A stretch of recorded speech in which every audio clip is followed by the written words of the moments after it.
আমেরিকার স্বাধীনতা দিবস, কিন্তু ইরানে শোকের দিন। ৪ঠা জুলাই বিশ্বের এক প্রান্তে স্বাধীনতা দিবসের উৎসব, আর অন্য প্রান্তে কালো পতাকায় ছেয়ে গেছে ইরান। মহররমের শোকের আবহে শুরু হয়েছে ইরানের সাবেক সর্বোচ্চ নেতা আয়াতুল্লাহ আলী খামেনির শেষ বিদায়ের আনুষ্ঠানিকতা।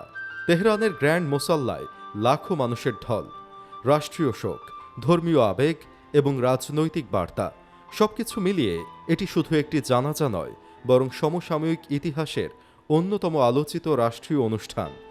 ইরানের পক্ষ থেকে জানানো হয়েছে, এক সপ্তাহব্যাপী এই বিদায় অনুষ্ঠানে দেশ বিদেশের ধর্মীয় নেতা, কূটনীতিক এবং বিভিন্ন দেশের প্রতিনিধি দল অংশ নিচ্ছেন। বাংলাদেশের পক্ষে জানা যায়, অংশ নিতে তেহরানের উদ্দেশ্যে ঢাকা ছেড়েছেন জাতীয় সংসদের স্পিকার হাফিজ উদ্দিন আহমদ। অনুষ্ঠানের নিরাপত্তা ও ব্যবস্থাপনায় মোতায়েন করা হয়েছে বিপুল সংখ্যক নিরাপত্তা কর্মী, চিকিৎসা কর্মী ও স্বেচ্ছাসেবক। ২ কোটিরও বেশি মানুষের উপস্থিতির সম্ভাবনা মাথায় রেখে আবাসন, চিকিৎসা, খাদ্য ও যাতায়াতের বিশেষ ব্যবস্থাও করা হয়েছে। ১৯৮৯ সালে ইরানের প্রথম সুপ্রিম লিডার আয়াতুল্লাহ রুহুল্লাহ খোমেনির শেষ বিদায় অনুষ্ঠানে আনুমানিক ১ কোটি মানুষের সমাগম হয়েছিল।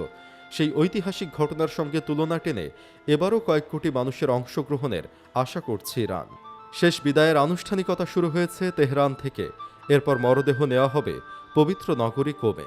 পরবর্তীতে ইরাকের নাজাফ ও কারবালায় শোকানুষ্ঠান অনুষ্ঠিত হবে। সবশেষে জন্মস্থান মাশহাদে পবিত্র ইমাম রেজার মাজারে দাফনের মাধ্যমে সমাপ্ত হবে ৭ দিনের এই রাষ্ট্রীয় আয়োজন। একটি জানাজা কখনো কখনো শুধু একজন মানুষের বিদায় নয়, বরং একটি যুগের সমাপ্তি, একটি রাষ্ট্রের ইতিহাসের নতুন অধ্যায়ের সূচনা।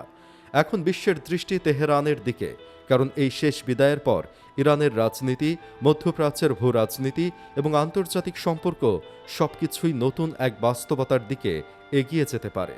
ইতিহাসের এই মুহূর্তটি শুধু শোকের নয়, বরং ভবিষ্যতের দিক নির্দেশনাও নির্ধারণ করতে পারে।